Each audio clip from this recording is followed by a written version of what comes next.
మంత్రి జోగి రమేష్ మాట్లాడుతున్నారు. ఇప్పుడు లైవ్ చూద్దాం. చేశాడని ఒక్క మాట చెప్పు చంద్రబాబు నాయుడు. తిరుమల వెంకన్న దగ్గరకు వచ్చి ఏ శిక్షకైనా నేను రెడీగా ఉన్నానని చెప్పా. దానికి సమాధానం లేదు. అక్కడ దాకా నేను రాలేను అనుకుంటే అమ్మ కనకదుర్గమ్మ, బెజవాడ అమ్మ కనకదుర్గమ్మ సాక్షిగా, నా కుటుంబ సాక్షిగా నేను వస్తా. నువ్వు కూడా చంద్రబాబు లోకేష్ ఇద్దరు కూడా మీ కుటుంబ సాక్షిగా రమ్మని చెప్పాడుగా. అక్కడ ప్రమాణం చేద్దామని చెప్పా. అక్కడికి రాలేదు. తిరుమల రాలేము, బెజవాడ అమ్మ కనకదుర్గమ్మ దగ్గరికి రాలేము అని అంటే నేనే నా కుటుంబం, నా భార్య బిడ్డలను తీసుకొని చంద్రబాబు నాయుడు గారి ఇంటికి వస్తాం. భగవద్గీత తీసుకొని జోగి రమేష్ ఈ నకిలీ మద్యం కుంభకోణంలో ఉన్నాడని ఒక్క మాట చెప్పు చంద్రబాబు నాయుడు, ఏ శిక్షకైనా నేను రెడీగా ఉన్నానని చెప్పా. దానికి సమాధానం లేదు. ఇవన్నీ అయిన తర్వాత వర్ల రామయ్య, పల్లా శ్రీనివాస్ ఒకరోజు వాళ్ళ ఆఫీసులో చర్చలు జరిపిన తర్వాత చంద్రబాబు నాయుడుతో బయటకు వచ్చి జోగి రమేష్ తిరుమల అంటాడు, జోగి రమేష్ అమ్మ కనకదుర్గమ్మ దగ్గరికి అంటాడు, Jogi Ramesh light detector test అంటాడు. ఇవన్నీ కాదు, నార్కో ఎనాలిసిస్ టెస్ట్కి సిద్ధమా అని ప్రశ్నించారు. ప్రశ్నిస్తే నేను ఒకటే చెప్పా, నార్కో ఎనాలిసిస్ టెస్ట్ కూడా నేను సిద్ధమే. సిబిఐ అడిగా, దానికి సమాధానం లేదు. లైట్ డిటెక్టర్ టెస్ట్ అడిగా, దానికి సమాధానం లేదు. నార్కో ఎనాలిసిస్ టెస్ట్ అడిగా, దానికి సమాధానం లేదు. ఇవే కాకుండా మన భారతదేశంలో ఏ వ్యవస్థ ఉన్నా సరే మీరు ఆ వ్యవస్థ మీద ఎంక్వైరీ చేయించుకోండి జోగి రమేష్ మీద అని చెప్పా. దానికి సమాధానం లేదు. ఇవన్నీ సమాధానం లేకపోతే నేను నా చిత్తశుద్ధిని, నా ఆత్మ పరిరక్షణ కోసం నా భార్య బిడ్డలను తీసుకొని కుటుంబ సమేతంగా అమ్మ కనకదుర్గమ్మ దగ్గరికి వెళ్ళి, అమ్మ కనకదుర్గమ్మని నేను పైన వేడుకొని, నా మీద బురద జల్లారు, నా వ్యక్తిత్వాన్ని కించపరిచారు, ఒక బడుగు బలహీన వర్గాల నన్ను కించపరిచారు అని చెప్పేసి ఆ రోజున అమ్మ కనకదుర్గమ్మ దగ్గరికి వెళ్ళి వేడుకొని మళ్ళీ పాదయాత్రక కింద దాకా వచ్చి నా భార్య బిడ్డలను సాక్షిగా ప్రమాణం చేశాం. ఇంత చిత్తశుద్ధిగా, ఇంత ఆత్మ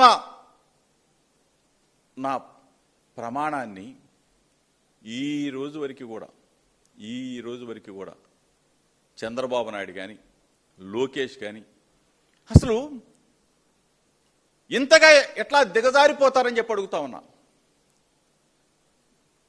బాధ్యత గల ముఖ్యమంత్రి చట్టాన్ని తన చేతుల్లోకి తీసుకుంటాడా? వ్యవస్థల్ని తన చేతుల్లోకి తీసుకుంటాడా? ఎవరో రిమాండ్ ఖైదీ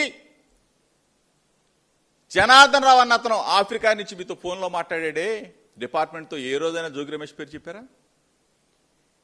జనార్దన్ రావు అన్న అతను బాంబే ఎయిర్పోర్ట్లో దిగాడే, సెల్ ఫోన్ పోయిందన్నాడే, అక్కడి నుంచి గన్నవరం ఎయిర్పోర్ట్కి వస్తే రెడ్ కార్పెట్తో స్వాగతం చెప్పారే. రెడ్ కార్పెట్తో స్వాగతం చెప్పి అతన్ని విచారణ చేసి రిమాండ్ రిపోర్ట్ కోర్టుకు సబ్మిట్ చేశారే.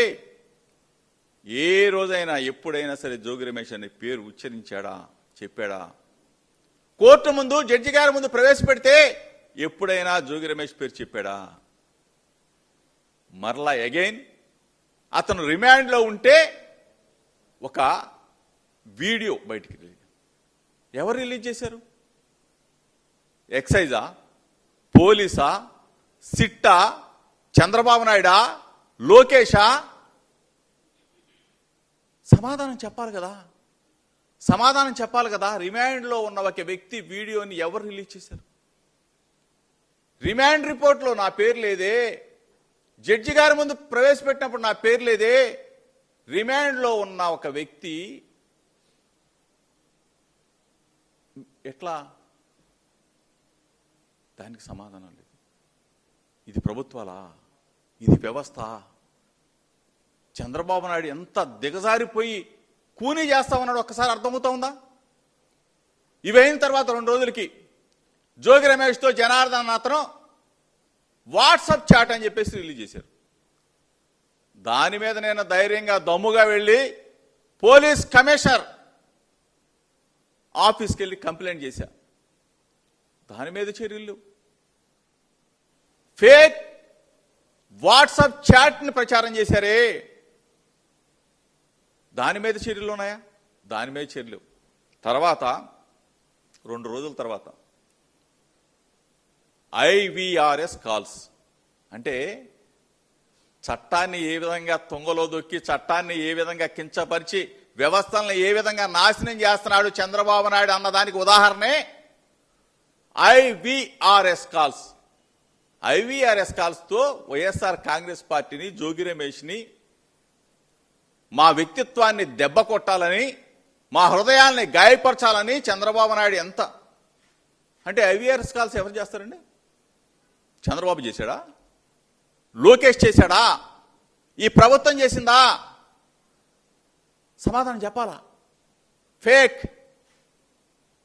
ఫేక్ నంబర్ నుంచి ఫేక్ గాళ్లతో ఫేక్ ఫోన్లు చేయించి వైఎస్ఆర్ కాంగ్రెస్ పార్టీ మీద, జోగి రమేష్ మీద బురద వేయాలని వ్యక్తిత్వ అననానికి శ్రీకారం చుట్టారే.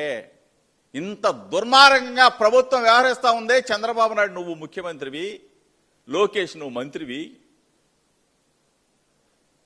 దాని మీద కూడా డీజీపీ ఆఫీస్కి వెళ్ళి కంప్లైంట్ ఇచ్చా.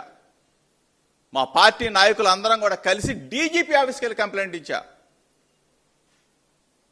ఇన్ని చేస్తే ఇంకా ఆ జనార్దన్ అన్న అతని పోలీస్ కస్టడీలోకి తీసుకొని రోజుకొక జోగి రమేష్ అందులో ఉన్నాడు, జోగి రమేష్ ఇందులో ఉన్నాడు. దమ్ముగా చెప్తా ఉన్నా, ధైర్యంగా చెప్తా ఉన్నా, మనస్సాక్షితో చెప్తా ఉన్నా, జనార్దన్ అన్న అతనితో వ్యాపార లావాదేవీలు కానీ, బ్యాంక్ ట్రాన్సాక్షన్స్ కానీ, లేకపోతే పొలాలు కొనటమో, లేకపోతే